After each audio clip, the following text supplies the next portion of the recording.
Most welcome everybody. आज भूगोल के अंतर्गत भौगोलिक चिंतन या ज्योग्राफिकल थॉट का एक महत्वपूर्ण टॉपिक देखा जाएगा जो विविध प्रतियोगी परीक्षाओं में पूछा जाता रहा है। यह टॉपिक भौगोलिक विचारधारा से संबंधित महत्वपूर्ण कॉन्सेप्ट्स के अंतर्गत आता है, जिसे भूगोल की प्रमुख संकल्पना के रूप में जाना जाता है।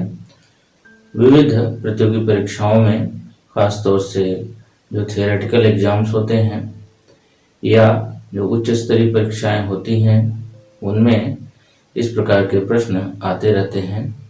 तो आइए जानते हैं कि भूगोल की प्रमुख संकल्पनाएं कौन कौन सी हैं।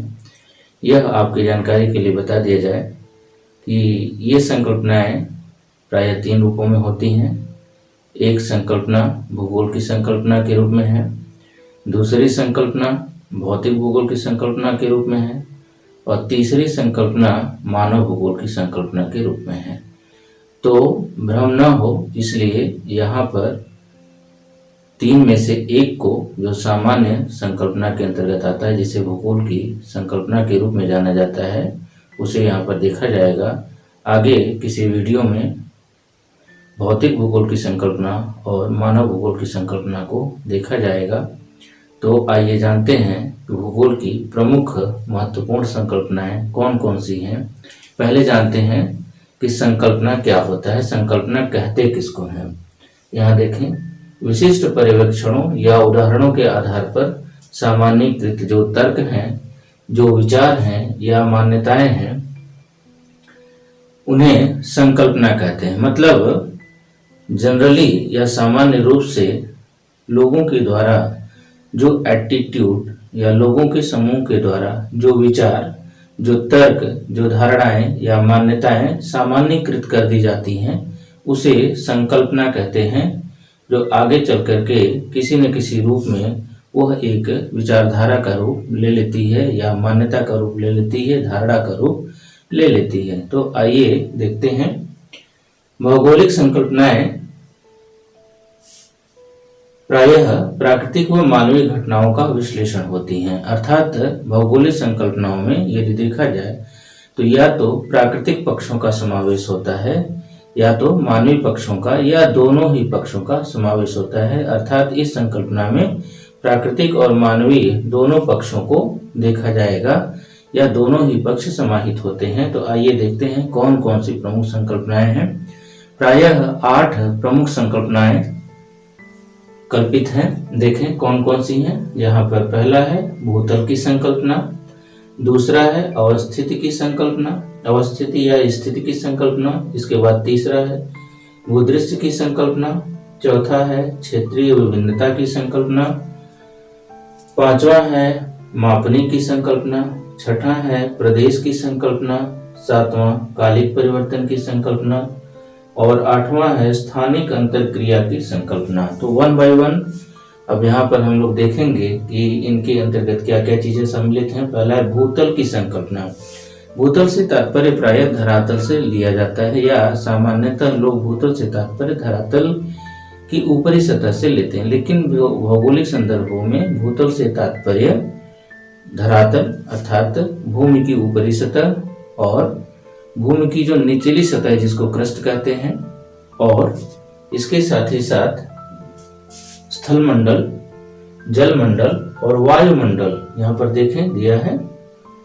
धरातल के नीचे की परपटी धरातल, धरातल के नीचे की परपटी जिसको क्रस्ट कहते हैं, वायुमंडल और महासागर, ये तीनों का सम्मिलित रूप जो है वह भूतल की संकल्पना के अंतर्गत आता है। इसके बाद दूसरा देखिए अवस्थिति या स्थिति की संकल्पना। अवस्थिति क्या होती है? अवस्थिति यह ज्यामितीय संदर्भ में होती है। ज्यामिति का मतलब यह होता है कि इसके अंतर्गत प्रायः किसी भी स्थान की जो सूचना दी जाती है, किसी भी स्थान के संदर्भ में जो बात की जाती है, वह ज्यामितीय स्थिति कही जाती है। खासतौर से इसमें गणितीय पक्ष सम्मिलित होते हैं। ग्लोब या मानचित्र पर अक्षांश व देशांतरों के अंतर्गत इस प्रकार की स्थितियों को स्पष्ट किया जाता है। तो अवस्थिति जो होती है वह ज्यामितीय स्थिति से संबंधित होती है, अर्थात इसके अंतर्गत जो गणितीय पक्ष होते हैं उन गणितीय पक्षों के अंतर्गत या सांख्यिकीय पक्षों के अंतर्गत या ग्लोब, अक्षांश, देशांतर आदि के अंतर्गत स्थिति का अवलोकन किया जाता है।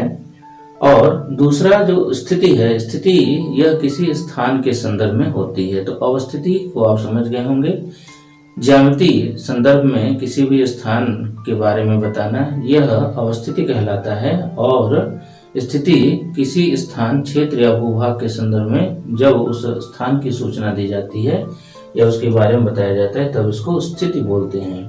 तो ज्यामितीय स्थिति क्या होती है? ज्यामितीय स्थिति से तात्पर्य ग्लोब या मानचित्र पर अक्षांश, देशांतर आदि के माध्यम से या अक्षांशों व देशांतरों के माध्यम से जब स्थान का चिन्हांकन किया जाता है, चिन्हित किया जाता है, तब इस प्रकार की स्थिति को ज्यामितीय स्थिति कहते हैं। प्राकृतिक स्थिति किसी प्राकृतिक स्रोत के संदर्भ में, प्राकृतिक तत्व या घटक के संदर्भ में किसी स्थान का उल्लेख करना, किसी स्थान के बारे में बताना, इसको प्राकृतिक स्थिति कहते हैं। जैसे पर्वत के पास किसी स्थान का स्थित होना, किसी देश का स्थित होना, किसी गांव का स्थित होना, यह जो है प्राकृतिक स्थिति। किसी नदी के पास किसी शहर का स्थित होना, किसी गांव का स्थित होना, किसी कस्बे का स्थित होना, यह प्राकृतिक स्थिति हो गई। सापेक्ष स्थिति किसी स्थान, देश या प्रदेश के संदर्भ में जो स्थिति होती है उसको सापेक्ष स्थिति कहते हैं। जैसे उत्तर प्रदेश का पड़ोसी राज्य बिहार है या उत्तर प्रदेश के पूर्ववर्ती हिस्से में बिहार स्थित है, तो यह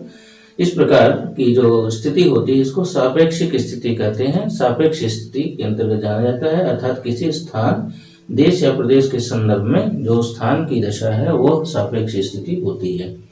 इसके बाद देखें भूदृश्य की संकल्पना। भूदृश्य क्या होता है? भूदृश्य का मतलब धरातल के ऊपर दिखने वाला दृश्य। तो धरातल के ऊपर प्राय दो प्रकार के दृश्य अवलोकित होते हैं, जिसको प्राकृतिक भूदृश्य कहते हैं और दूसरे को सांस्कृतिक भूदृश्य कहते हैं। प्राकृतिक भूदृश्य जैसे पर्वत, पठार, मैदान, झील, झरना इत्यादि, और सांस्कृतिक भूदृश्य ऐसे भूदृश्य जो मानव के द्वारा निर्मित होते हैं, उनको सांस्कृतिक भूदृश्य के रूप में जाना जाता है।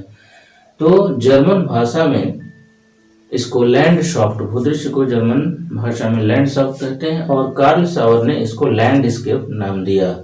तो यह दो प्रकार का होता है, प्राकृतिक भूदृश्य और सांस्कृतिक, जैसा कि पहले बताया गया। इसके बाद देखें चौथा, क्षेत्रीय विभिन्नता की संकल्पना। क्षेत्रीय विभिन्नता से तात्पर्य एक क्षेत्र से दूसरे क्षेत्र के बीच एक या एक से अधिक भौगोलिक तत्वों के संदर्भ में कई प्रकार के अंतर, कई प्रकार के भेद या विभेद देखने को मिलते हैं।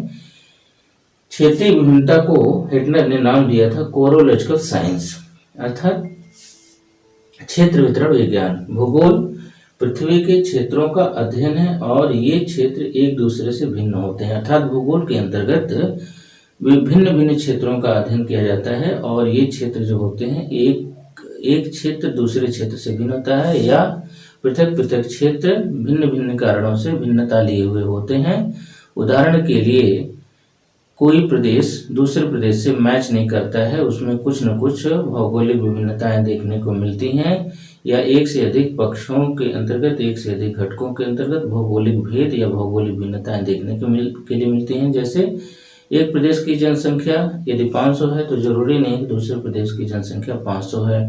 एक प्रदेश में साक्षरता यदि 70% है तो दूसरे जरूरी नहीं है कि उसमें भी साक्षरता 70% हो, वहाँ पे 50% हो सकती है, 80% हो सकती है। तो इस प्रकार एक प्रदेश से दूसरे प्रदेश, एक क्षेत्र से दूसरे क्षेत्र के अंतर्गत जो भिन्नता पाई जाती है इसको बोलते हैं क्षेत्रीय भिन्नता। तो भूगोल पृथ्वी के क्षेत्रों का अध्ययन है और ये क्षेत्र एक दूसरे से भिन्न होते हैं अपनी विशिष्ट विशेषताओं के कारण। तो ये हो गया। इसके बाद मापनी की संकल्पना। भूगोल की प्रमुख विशेषता किसी स्थान की स्थिति के बारे में, किसी स्थान की सापेक्षिक दशा का वर्णन करने के लिए प्रायः कई प्रकार की गतिविधियां, प्रायः कई प्रकार के मापक प्रयोग में लाए जाते हैं, जिनके जरिए हम उस स्थान की दूरी का आकलन करते हैं, उस स्थान के क्षेत्रफल का आकलन करते हैं, ऊंचाई का मापन करते हैं, आदि आदि हम मापन करते हैं। तो ये मापन या ये मापक कई प्रकार के होते हैं। खासतौर से इसमें 3 मुख्य प्रकार हैं, जिसमें साधारण मापक, दूसरा रैखिक मापक और तीसरा भिन्नात्मक मापक या प्रदर्शक भिन्न। अर्थात मापक का प्रदर्शन हम मुख्य रूप से 3 प्रकार से करते हैं। साधारण मापनी के जरिए, रैखिक मापनी के जरिए और प्रदर्शक भिन्न के जरिए। तो इनके माध्यम से हम संबंधित स्थान की दूरी का मूल्यांकन करते हैं, क्षेत्रीय स्थिति का मूल्यांकन करते हैं, क्षेत्र कितना है, उसकी लंबाई चौड़ाई क्या है, उसकी ऊंचाई क्या है, समुद्र तल से ऊंचाई कैसी है, आदि पक्षों का मूल्यांकन हम मापने की संकल्पना के अंतर्गत करते हैं, विविध प्रकार के मापकों के जरिए। प्रदेश की संकल्पना छठा है। तो कोई प्रदेश ऐसा जो विशिष्ट लक्षणों वाला होता है उसको हम प्रदेश कहते हैं। एक प्रदेश दूसरे प्रदेश से भिन्नता लिए हुए होता है कई कारणों से। यह भौगोलिक बनावट के संदर्भ में हो सकता है, प्राकृतिक स्थिति के संदर्भ में हो सकता है, कृषि भूमि के संदर्भ में हो सकता है, वनस्पति और जीव जंतुओं के संदर्भ में हो सकता है। अर्थात एक या एक से अधिक लक्षणों में भिन्नता पाई जाती है और यह विशिष्ट लक्षणों वाला जो प्रदेश होता है वह एक विशिष्ट प्रदेश के रूप में या एक विशेष प्रकार का प्रदेश होता है जो इन्हीं विशिष्टताओं के कारण, इन्हीं विशेष लक्षणों के कारण अपने समीपवर्ती प्रदेश से या दूसरे प्रदेशों से भिन्नता लिए हुए होता है। तो यह दो प्रकार का बताया गया, समरूपी या लाक्षणिक प्रदेश। लाक्षणिक प्रदेश अर्थात एक या एक से अधिक लक्षणों की समानता धारण करने वाला प्रदेश, समान लक्षणों को धारण करने वाला प्रदेश जो होता है उसको समरूपी प्रदेश कहते हैं। और कार्यात्मक प्रदेश जहाँ पे कार्यात्मक संबंधों की स्थिति देखने को मिलती है या कार्यात्मक पक्षों की प्रधानता मिलती है वो उसे कार्यात्मक प्रदेश कहते हैं। उदाहरण के लिए नगर प्रदेश जो होते हैं वो कार्यात्मक प्रदेश होते हैं। इसके बाद अगला देखें, कालिक परिवर्तन की संकल्पना। कालिक परिवर्तन के पीछे कई कारण उत्तरदायी होते हैं जो संबंधित स्थान की स्थितियों में बदलाव लाते हैं। ये कालिक परिवर्तन कई कारणों से होते हैं जिसमें 3 प्रमुख कारण होते हैं, प्राकृतिक कारण, मानवीय कारण और इसके बाद है पुनः देखें भौतिक कारण या प्राकृतिक कारण और दूसरा जैविक कारण और तीसरा मानवीय कारण। अर्थात भौतिक घटकों की वजह से परिवर्तन होते हैं जैसे आंधी तूफान वर्षा के द्वारा विविध रूपी परिवर्तन देखने को मिलते हैं। जैविक परिवर्तन विविध जैविक क्रियाओं के माध्यम से परिवर्तन मिलते हैं जैसे चूहे के द्वारा बिल खोदना या विविध जानवरों के द्वारा बिल और सुरंग बनाना, यह भी इस परिवर्तन के अंतर्गत आएगा। और तीसरा मानवीय कारणों से मानव आज संपूर्ण धरातल पर विविध रूपेण परिवर्तन के लिए जिम्मेदार है और ये परिवर्तन सकारात्मक भी हो रहे हैं, नकारात्मक भी हो रहे हैं। खासतौर से इसके जो परिणाम आ रहे हैं सामने वह नकारात्मक ही होते हैं। इस संदर्भ में जिन ब्रुन्स ने बताया था कि परिवर्तन प्रकृति का नियम है, अर्थात धरातल पर कोई भी वस्तु ऐसी नहीं है जो परिवर्तनशील न हो, जड़ हो या चेतन हो, सभी में किसी न किसी प्रकार का परिवर्तन अवश्य हो रहा है और ये परिवर्तन सतत है, निरंतर चलने वाली एक गतिशील प्रक्रिया है। कोई भी वस्तु, तत्व या घटक या पदार्थ ऐसा नहीं है जो अपरिवर्तनशील हो, अर्थात सभी में परिवर्तन सतत जारी है, जिसे ब्रुन्स ने कहा परिवर्तन प्रकृति का नियम है। तो यहाँ पर इन्होंने एक बात और भी बताया कि कोई भी वस्तु या तो घट रही है या बढ़ रही है, कुछ भी स्थिर नहीं, अर्थात सब कुछ परिवर्तनशील। इस परिवर्तन के पीछे जिम्मेदार 3 फैक्टर हैं, भौतिक कारक, जैविक कारक और मानवीय कारक। इसके बाद देखें 8वां, स्थानिक अंतरक्रिया की संकल्पना। स्थानिक अंतरक्रिया क्या होता है? 2 या 2 से अधिक क्षेत्रों के बीच होने वाली जो क्रिया होती है उसको स्थानांतरित 2 या 2 से अधिक अर्थात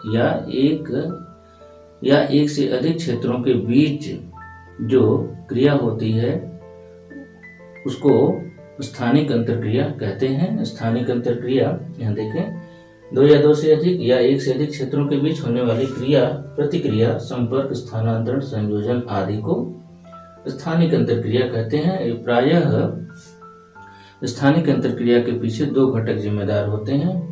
इसमें पहला है संपर्क, दूसरा है संचार। संपर्क किस तरीके से जिम्मेदार होता है? उदाहरण के लिए कोई सूचना किसी को दे और उस सूचना के परिणाम स्वरूप व्यक्ति की गतिविधियां विविध रूपेण प्रतीत होने लगें तो यह संपर्क का प्रभाव माना जाएगा। उदाहरण के लिए किसी व्यक्ति को किसी की मृत्यु की सूचना मिल जाए, किसी की दुर्घटना की सूचना मिल जाए और वह व्यक्ति तुरंत चल पड़े तो यह संपर्क का प्रभाव है। संबंधित व्यक्ति से संपर्क का प्रभाव कहा जाएगा जिसकी वजह से वह गतिशील हुआ। और संचार अर्थात जिसके माध्यम से उसको सूचना प्राप्त हुई, यह फोनिक भी हो सकता है, सांकेतिक भी हो सकता है, लिखित भी हो सकता है, मौखिक हो सकता है या किसी भी रूप में यह हो सकता है। तो प्रायः स्थानिक अंतरक्रिया की संकल्पना के लिए दो फैक्टर जिम्मेदार होते हैं, संपर्क और संचार। तो दो या दो से अधिक क्षेत्रों के बीच होने वाली क्रिया प्रतिक्रिया, संपर्क, स्थानांतरण, संयोजन आदि का जो सम्मिलित रूप है, दैट इज स्थानिक अंतरक्रिया की संकल्पना, जिसमें दो फैक्टर जिम्मेदार बताए गए। तो इस प्रकार से आपने यहाँ पर देखा कि भूगोल की महत्वपूर्ण संकल्पनाओं के अंतर्गत 8 संकल्पनाओं का उल्लेख किया गया। यह टॉपिक लिखित परीक्षा की दृष्टि से और साथ ही साथ उच्च स्तरीय परीक्षाओं की दृष्टि से अत्यंत महत्वपूर्ण सिद्ध होगा, ऐसी अपेक्षा है, ऐसी उम्मीद है। धन्यवाद।